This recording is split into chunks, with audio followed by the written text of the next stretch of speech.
मगर इंसान का बच्चा अशरफुल मखलूकात है, मगर फिर भी जो प्यार देगा उसे ही मां समझेगा।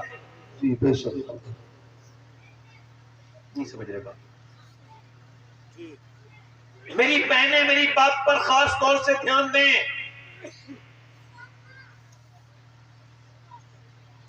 चंडीगढ़ यूनिवर्सिटी में अभी एक वीडियो वायरल हुआ पुलिस के जरिए। पुलिस ने खुफिया रिकॉर्डिंग की थी। शिकायत ये थी कि एक प्रोफेसर साहब अपनी 80 साल की मां को मारते हैं। अब कोई एविडेंस नहीं था तो उन्होंने उसकी खुफिया रिकॉर्डिंग करवाई। जब रिकॉर्डिंग करवाई तो सामने आया कि वो अकेले नहीं मारते थे जनाब, उनकी बीवी भी अपनी सास को मारती थी। वो प्रोफेसर थे, ये लेक्चरर थी, दोनों यूनिवर्सिटी के मालिक थे। अब आप मुझे ये बताइए, मोहल्ले वालों को रहम आया? उन्होंने पुलिस में शिकायत की। इन दोनों पढ़े लिखों को रहम नहीं आया कि आप ये कह सकते हैं कि ये दोनों जाहिल थे? क्या आप कह सकते हैं इस बात को? ये जाहिल थे दोनों? बोलो। वो जाहिल थे, फिजिक्स पढ़े हुए थे, केमिस्ट्री पढ़े हुए थे, पढ़े हुए नहीं थे, पढ़ाते थे। उसकी बीवी लेक्चरर थी, शौहर उसका जब प्रोफेसर था, वो सारी चीजें जानता था। मगर आप मुझे बताएं आखिर बात क्या है कि उसने अपनी मां को मारा? तो इसका एक ही जवाब है कि दुनिया की सारी यूनिवर्सिटियां फिजिक्स और केमिस्ट्री मैथमेटिक्स पढ़ाती हैं, मगर माँ बाप का एहतराम सिर्फ मेरे नबी का दीन पढ़ाता है। और मदरसा नारे तकबीर, नारे रिसालत, मसलक आला हजरत सैयद शबाब हुसैन साहब की बुला। इंजीनियर साहब ने अम्मी को निकाला, डॉक्टर ने निकाला, कभी भी किसी हाफिज जी ने नहीं निकाला, किसी कारी साहब ने नहीं निकाला, बेशक किसी मौलाना साहब ने नहीं निकाला।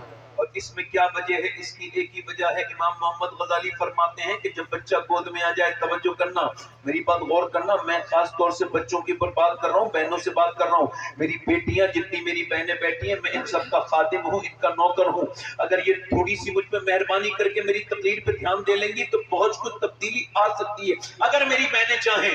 इमाम गजाली फरमाते हैं जब बच्चा गोद में आए, आप देखें कोई मौलाना अपनी माँ का गुस्ताख नहीं मिलेगा। 90% नहीं, 99% माँ बाप के फरमाबरदार होते हैं। क्यों? जब बच्चा गोद में आए, बोलना शुरू करे हल्के हल्के, तो इमाम गजाली कहते हैं गोद में लेना और तजर्बा करना, उससे कहना अल्लाह अल्लाह अल्लाह अल्लाह। अब आप कह रहे हैं अल्लाह अल्लाह अल्लाह अल्लाह अल्लाह अल्लाह अल्लाह। बच्चा जवाब दे रहा है अब्बा अब्बा अब्बा। आप कह रहे हैं अल्लाह, वो कह रहे हैं अब्बा। इमाम गजाली कहते हैं वो कहता नहीं, उससे अल्लाह कहलवाता है। देख, तूने से मेरा नाम सिखाया है, मैंने इसे तेरा नाम सिखाया। बहुत खूब, बहुत खूब, माशाअल्लाह जी। अभी एक बच्चा पागल हो गया, ये मेरी बहनें सुन लें, और ये खास तौर से तकरीर है उन औरतों के लिए जो एकदम बात बात पे अपने बच्चों को मोबाइल देती हैं। ध्यान से सुन लें, अब ये कोई तकरीर नहीं हो रही, मशवरा दिया जा रहा है। इस पर रिसर्च हो चुकी है। जैसे डेंगू एक बीमारी थी, उसका इलाज बन गया। जैसे कोरोना एक बीमारी थी तो उसका इलाज, ऐसे ही मिसाल के तौर पर ये मोबाइल है मेरा, ये मोबाइल मैं दिखा नहीं रहा हूं, किसी दूसरे का भी दिखा सकता हूं। कोई ऐसा नहीं कि मैं मोबाइल का अपना शो कर रहा हूं, ऐसे करके दिखा रहा हूं। कोई भी मोबाइल है A to Z, इसका मैं मालिक हूं, इसका मैं मालिक हूं नहीं।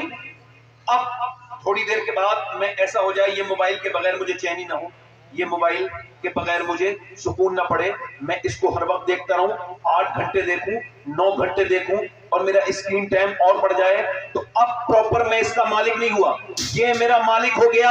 और अब ये एक बीमारी है। जी जी बेशक। यूरोप में बाकायदा अलग वार्ड बन गए मोबाइल के बीमारों के, और हम इसको अभी तक मजाक समझ रहे हैं। हम समझ रहे हैं कंज्यूम करनी है अपनी 2GB 3GB। अरे मोबाइल ने सोचने की आदत छीन ली लोगों से। जी बेशक। सोचने की कोई सोचता है क्यों? चुके उसके पास ये खिलौना, थोड़ा सा भाई इसका गूंज और कम करें, गूंज बड़ा अच्छा मालिक, गूंज कम करें। इधर मेरी तरफ देखें, मेरी तरफ देखें।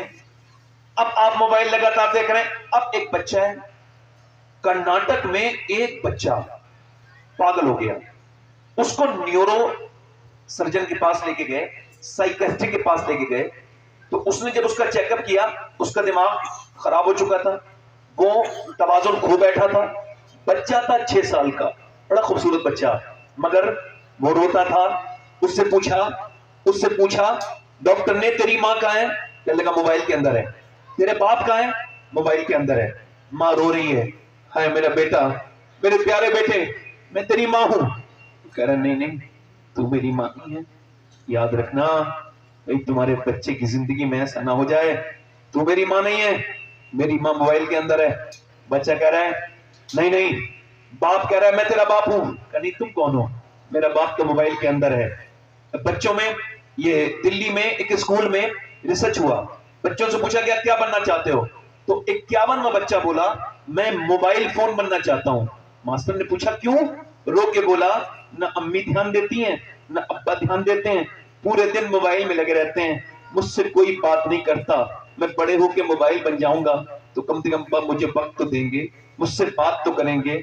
घर में आया, फेसबुक का गुलाम, फेसबुक चलाने लगा।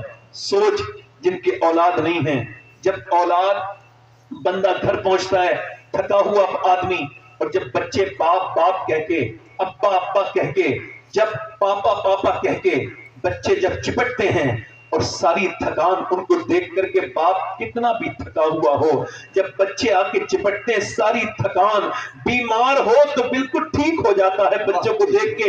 अरे इन जाहिलों को क्या पता जो वीडियो गेम बच्चों के सामने खेल रहे हैं, यूट्यूब के गुलाम, इंस्टाग्राम के गुलाम, ये फेसबुक के गुलाम, अपने बच्चों को जो गोद में नहीं लेते, अपने बच्चों को जो सीने पे बिठाल के खिलाते नहीं, इनको क्या पता जब बच्चे बाप के सीने पे कूदते हैं तो दिल को कितना सुकून पहुंचता है। इनको क्या पता, उस जाहिल औरत को क्या पता कि जिसका बच्चा रोया तो उसने मोबाइल दे दिया। इस पर कैम्ब्रिज ने रिसर्च किया, कैम्ब्रिज बहुत बड़ी यूनिवर्सिटी है, उन्होंने रिसर्च करके बताया कि अब बच्चे आगे आने वाले वक्तों में अपने माँ बाप के शदीद मुखालिफ हो जाएंगे, बल्कि पहचानने सबसे इनकार कर देंगे, क्योंकि बच्चों का जो वक्त है माँ बाप का वो मोबाइल को दिया जा रहा है। जैसे ही बच्चा रोया, कभी जानवर का बच्चा अपनी माँ के लिए नहीं रोता, मगर इंसान का बच्चा रोता है। और जितने बच्चे ये डकैत बने हैं, डाकू बने हैं, इन पर रिसर्च हुआ तो पता चला ये सारे वो लुटेरे हैं जो बचपन में रोते थे, इनकी माँ बाप ने इनको प्यार नहीं दिया, जब प्यार दिया नहीं तो प्यार इन्होंने जमाने को